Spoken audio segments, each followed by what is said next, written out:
गुरुदेव की जय हो, बंदी छोड़ कबीर परमेश्वर की जय हो, बंदी छोड़ सदगुरुदेव रामपाल जी महाराज की जय हो। सत्साई पुण्यात्मों, परम पिता परमात्मा सत्य पुरुष आप सब मेरे भाइयों का ज्ञान विवेक इतना बढ़ा दे कि कोई भी अधूरा काल का दूत वर्तमान में आपको भ्रमित ना कर पाए। लेकिन जो भ्रमित हो चुके हैं वो तो काल मुख चले गए हैं। जो अपने गुरु पर विश्वास ना रखकर किसी अन्य पर विश्वास रखता है वो काल के मुख में ही समा जाता है। अब उसको हम कुछ नहीं कर सकते, उनका हम कुछ नहीं कर सकते, क्योंकि जो लोग अपने सदगुरु पर विश्वास नहीं रखते हैं उनको केवल पवित्र ज्ञान ही देने वाला समझ रहा है। किसी अन्य के वचन सुनकर, किसी अन्य गुरु के ज्ञान को सुनकर तो वो शिष्य उस पद को खो देता है, शिष्य के पद को, उस हंस पद को। लेकिन पुण्यात्मा, यहाँ पर जो दो अक्षर के नाम पर जो आपको मूर्ख बनाया गया नकली गुरु के द्वारा, क्योंकि नकली गुरु का काम ही है नकली ज्ञान देकर जीवों को भ्रमित करना। अब उनको पता है कि सदगुरु आ चुके हैं, पूर्ण गुरु आ चुके हैं, अब उनके आगे इनकी दाल गलने वाली नहीं है। लेकिन उनको झूठा सिद्ध करने के लिए, शब्द मंत्रों को झूठा सिद्ध करने के लिए वो मन कल्पित वाणी और उन वाणियों का अनर्थ करके आपको बता दिया जा रहा है। नकली गुरु ने इस प्रकार से आपको मूर्ख बनाया है।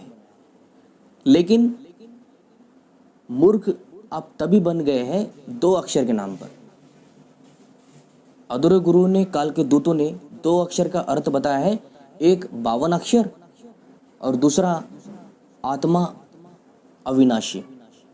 तो 52 अक्षर को छोड़ना है, आत्मा अविनाशी को लेना है। पुण्यात्माओं, किसी भी वाणी में प्रमाण नहीं मिलता इस बातों का, इन बातों का। तो उसे अलग से अविनाशी कहने का या अलग से उसे आत्मा कहने का कोई अर्थ ही नहीं बनता। परमात्मा का नाम शब्द, परमात्मा अमर है और उसका नाम शब्द भी अमर है। अमर परमात्मा है और अमर ही उसका शब्द है, उसका नाम ही अमर है। तो उसको अमर आत्मा कहने की कोई आवश्यकता नहीं है, वो पहले से ही अमर है, अविनाशी है, पूर्ण ब्रह्म तत्व है, परम अक्षर ब्रह्म है। तो दो अक्षर का भाव ऐसा है, दो ब्रह्म के बारे में बताया गया है।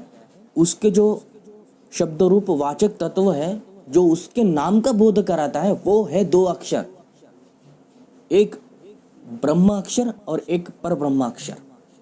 ये दोनों तत्व ब्रह्म के ज्योतक नाम को ही दो अक्षर कहा जाता है, जिसमें एक ओम है और एक तत् है, जो गुप्त रूप से है, जो सदगुरु अपने शिष्य को ये भेद बताते हैं। तो पुण्यात्मा, दो अक्षर का भेद जो है वो है दो नाम, दो ब्रह्म पुरुष के नाम। ये नहीं कि एक 52 अक्षर को छोड़ना है और एक अक्षर को ले लेना है, नहीं। ये अधूरे काल के दूतों का मत है, इसका आपको खंडन करना है। क्योंकि इन काल के दूतों का काम ही यही है कि शब्द मंत्र का खंडन करना, सतलोक का खंडन करना, सत्य पुरुष का खंडन करना, आत्मा को ही शब्द बताना, आत्मा को ही कबीर बताना, आत्मा को ही परमात्मा बताकर आपको घोर अंधकार में ढकेलना, घोर नरक में भेजना, ये इनका काम है। और रंभदूत यही चाहता है कि उसके इस ज्ञान को सुनकर सत्य पंथ पे चलने वाले, सत्य साधना करने वाले भक्त विचलित हो जाए, भ्रमित हो जाए और अपने गुरु पर विश्वास करना वो छोड़ दे और अपने गुरु को केवल पवित्र ज्ञान देने वाला ही समझ बैठे। तो ये हमारी नादानी होगी, मूर्खता होगी, क्योंकि पूर्ण गुरु का ज्ञान ही पूर्ण होता है। और वर्तमान में अगर कोई पूर्ण गुरु है तो वो है केवल संत रामपाल जी महाराज। उनके अतिरिक्त जितने भी नकली गुरु हैं, ये नकली पंडित हैं जो पद पर विराजमान है, ये मनमुखी है, ये काल के दूत है, सभी काल के दूत हैं, इनको कोई ज्ञान नहीं है। और ये लोग चाहते हैं कि कैसे भी परमात्मा का जो मिशन है उसको रोका जाए, उसको खंडित किया जाए, उनके भक्तों को, उनके शिष्यों को भ्रमित किया जाए। और जो भ्रम में पड़ते हैं वो बुद्धि से कम होते हैं, उनमें कोई ज्ञान नहीं है, उनमें कोई विवेक नहीं है अपने गुरु के प्रति। और जो सदगुरु को पक्का पकड़ के बैठे हैं, दृढ़ विश्वास करके बैठे हैं उनको शुभकामनाएं है, परमात्मा उनके साथ है, परमात्मा का आशीर्वाद उनके साथ है, जो अपने गुरु को नहीं छोड़ते हैं, पूर्ण गुरु को। क्योंकि यहाँ पर क्या होता है पुण्यात्माओं के, घनी चटपटी बातें करने वाला गुरु हमें भाता है, लेकिन घनी चटपटी बातें करने वाला चाहे कितना भी बातें करे या कितना भी अपने बातों को गहराई से बताए, उसका कोई महत्व नहीं है जब तक उसको वो अधिकार नहीं है नाम देने का, शब्द को देने का। और जो गुरु शब्द का ही खंडन करता है, नाम का ही खंडन करता है, वो तो गुरु ही नहीं है। इसलिए आपको पूर्ण गुरु को समझना है, पूर्ण गुरु क्या है इसको भी जानना है, और पूर्ण गुरु क्या शब्द देता है, क्या मंत्र देता है, क्या साधना देता है इसको भी जानना है। उसी के आधार पर इस सत्य ज्ञान का आपको निर्णय करना है कि सत्य और असत्य क्या है। जब तक हम सत्य और असत्य का निर्णय नहीं कर लेते तब तक ऐसे ही वर्तमान में मूर्ख बनते रहेंगे। तो अब आपको मूर्ख नहीं बनना है, परमात्मा के सत्य ज्ञान को समझना है।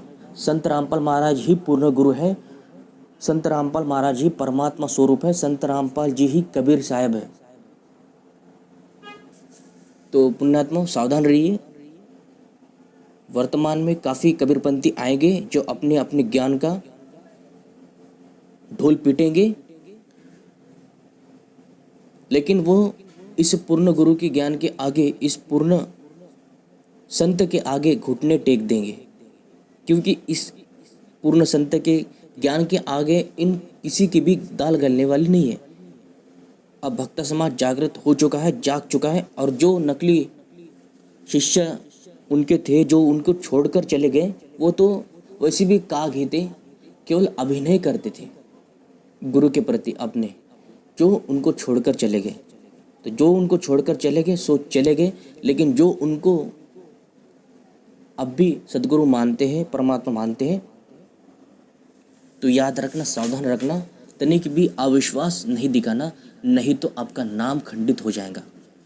वैसे नाम खंडित नहीं होता है, मर्यादा खंडित होती है हमारी, और मर्यादा जब खंडित हो जाती है तो शब्द खंडित हो जाता है, शब्द खंडित हो जाता है, इसी को नाम खंडित कहते हैं। तो पुण्यात्मा अविश्वास ही नाम खंडित का कारण है सबसे बड़ा। किसी के अन्य वचन को इतना बड़ा मत समझो सदगुरु से ऊपर। कोई नया नया अपने गुरु के प्रति कुछ भी कटु शब्द, कटु वचन बोले तो वो उसकी अज्ञानता है, वो उसकी मूर्खता है, क्योंकि वो जानता ही नहीं परमात्मा की सत्य भक्ति क्या है, मूल साधना क्या है, मूल शब्द मंत्र क्या है। अब जो मंत्र बताए जा रहे हैं सोशल मीडिया के माध्यम से, यूट्यूब पर, कि संत रामपाल महाराज जी ये मंत्र देते हैं, इससे पहले किसी भी कबीरपंथी ने ये नहीं बताया है। वो संत रामपाल महाराज जी को देख कर, उनकी किताबों को पढ़कर, जानकर वो नाम को जान गए हैं। तो वो उनके बाद जब उन्होंने ज्ञान बताया तभी जान पाए हैं, इससे पहले इनको किसी को भी ज्ञान नहीं था सतनाम का, 2 अक्षर का। तो अभी जो परमात्मा के ज्ञान का खंडन किया जा रहा है, ये नकली गुरु है, ये काल के दूत है, ये पूरा लाभ उठाना चाहते हैं, क्योंकि संत रामपाल महाराज जी अभी वर्तमान में जेल में बंद है।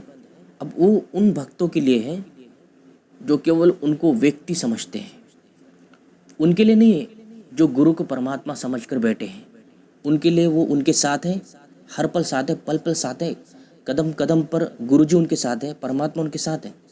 लेकिन जो नकली गुरु है, जो अधूरे सोच वाले हैं, जो समाज के भ्रमित लोग हैं, जो उनको जेल में ही बंद समझ बैठे हैं कि वो सदगुरु जेल में ही बंद है, तो वो उनकी अज्ञानता है, नादानी है, ना समझी है।